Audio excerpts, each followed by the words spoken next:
hard. Well, explain what you have there. My thing is just basically I'm like studying the effects of like early life exercise on the musculoskeletal system. There's just been like recent evidence that like greater levels of exercise during like childhood like increase the body's capacity to move.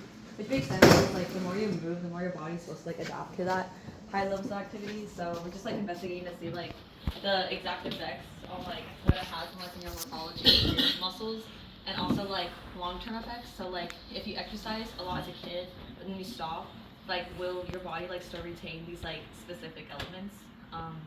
So this like figure in figure two, it just like illustrates like the flow of energy between like elements. So like the body to like tendons and back to the body.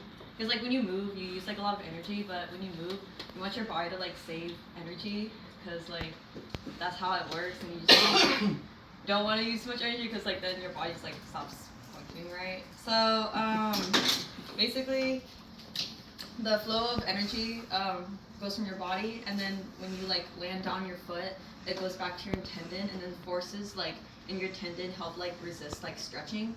So like it basically like maintains like this elastic strain energy force, like energy inside this tendon, and then that energy goes back to your body. So like this cycle like continues on like as you're running, and like what makes this like cycle work in the first place is having like specific types of like morphology. So it's better to have like a smaller muscle mass and like a larger like tendon area, because larger tendons like basically like help you like store more elastic strain energy every time you walk. So you want a larger tendon so it's able to like maintain that energy more. If you have a short amount of tendon, like with different kinds of muscles, they have different like tendon lengths. So like for here, like long parallel fiber muscles, they tend to have like shorter tendons because they have a bigger muscle body because the fibers are like oriented like parallel.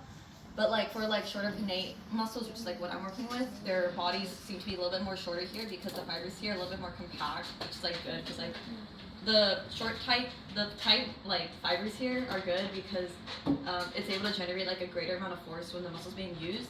So because of that, the body compensates this area by like having like a more tendons down here, like longer tendons. So yeah, there's that. But basically, I predicted that like muscle mass and fiber length is gonna like decrease, while tendon length and will increase because it will increase the capacity for elastic strain energy saving. And yeah, so overall my hypothesis is pretty broad because it's like it's technically that, but like it's kind of broad because this kind of makes sense. So like greater levels of endurance activity during like postnatal growth is expected to like improve muscle tendon units to like perform better at like running. So like basically, I hope that like when you exercise more, your body like is able to like take advantage of that and use it to like have a morphology that's like good at actually doing the exercise itself. So for my methods, I had mice like get trained on an exercise wheel. So there's different like experimental and like control groups. For my experimental groups, there's two types. There's like high intensity and low intensity groups. The high intensity groups, the wheel is like weighted, so there's a little bit more like resistance when they run, but they can still run in it. It's just like a little bit harder for them because the wheel's like weighted with magnetic forces. And the low intensity group, the wheels aren't weighted at all, so it's just like a regular like running wheel you can just like go on. And the control group, we lock the wheels, so they exhibit like no exercise at all throughout the entire experiment. So 50%, well, basically they grow, right? Like we feed them, we wean them, and then they grow for 0 to 3 months, and they just like either do exercise or they don't do exercise. And then once they reach 3 months, 50% of the mice are going to be euthanized, so they can undergo like muscular tissue analysis, so you can see what happens to your muscles while you're doing like vigorous amounts of exercise or doing no exercise at all. And then the rest of the mice proceed to their 6-month washout period, which basically means that we're just gonna be locking all the wheels, so none of the mice will be exhibiting any exercise. So then we can kind of see like, oh, what it's gonna look like what it's gonna look like after you like stop exercising, and kind of see like the effects of that. So that's kind of like the experimental protocol.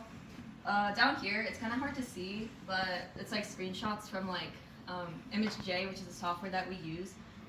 So we have like a cross section of the muscle belly here, specifically the gastrocnemius muscle, and we took a cross section of it, and then we have a scaler next to it, which is like a ruler.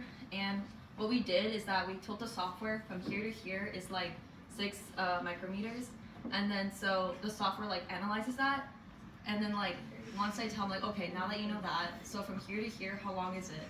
and the software will like basically analyze how long this is based on the data that you gave it here for the scalar. And the same thing for like tendon length and width as well. We did the same thing, except like we just divided the tendon length and like 3 bodies of the tendon for the width. And specifically the muscles that we're going to be like dissecting are from the triceps serrae complex, which is a complex located near the calf, and it's like used predominantly in like running locomotion. And specifically, they're going to measure like a lot of muscles from that complex. This like project's like pretty big, but I'm only doing like a small part of it. So I'm only like measuring stuff from the gastrocnemius and the plantaris muscles. But yeah. So here are my results. The x-axis is the groups, so we have the control, low intensity, and high intensity group, and we have their like retrospective month data, so the 3-month data from 3 months and 6 months from 6-month data, and the y-axis is just like what we measured. So here I have like the gastrocnemius and plantaris, their lengths, their pronation angles, their masses, and the tendon width and tendon length. We're still processing data, so we didn't get any for the 6-month data, which is like kind of sucks because I kind of like emphasize a lot about tendon length, but it's whatever. We just got the 3-month stuff. So yeah, and our exercise, like our groups, like how many mice we have, is relatively small, which is kind of bad because you want to have like a large like experimental group to like actually do experiments on, or else like the results wouldn't be like super good. But from this data, it doesn't really show any like clear effects of early life exercise. There's like a lot of like variation and a lot of like there's gonna be a ton of like factors to this. So like the mice are still growing, they're young, they have lots of plasticity. So right here for like the 6-month data, you can see that like obviously like fiber length is a lot larger than the 3-month mice, but that could be because they're still growing. So also the volume of running can be accounted for as well, because like each mice like run or choose not to use the wheel. We have like a ton of mice that just like they literally have access to the exercise wheels, but they choose like not to use it. They just like sit on it and poop on it. So it's like you're like ruining my data, but it's okay. There's really nothing you can do about that. And yeah, some mice are just like have a bigger like body mass itself. Like some of them are like huge, some of them are really petite. So that could also like account for like why these are that in the first place. So for like future like data analysis, we're gonna account for those variables, which we do have access to. We just haven't done them yet. And yeah, that's kind of it.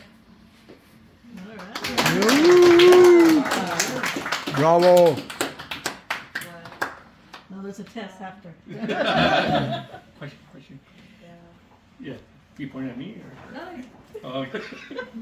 So your variables, you're saying from the big and small mice. What about like the black and white mice? The genetics. Yeah. Separate cages. Separate cages. For these, the mice are individually housed. So the mice aren't in the same cage. They're individually housed because they can't like share wheels. You know, we have to track wheel running from like only one particular mouse. So. Yeah. You guys didn't monitor how much that wheel is spinning. We did, yeah. We measured the volume of running. Oh yeah? Oh, so Yeah. you worried about it. So yeah, we do have the data. It's just that for this specifically, I don't have that. But yeah, like this was kind of like a quick last minute thing because this was kind of rushed a bit. But I'm gonna be presenting again with more data in the spring for the undergraduate research thing.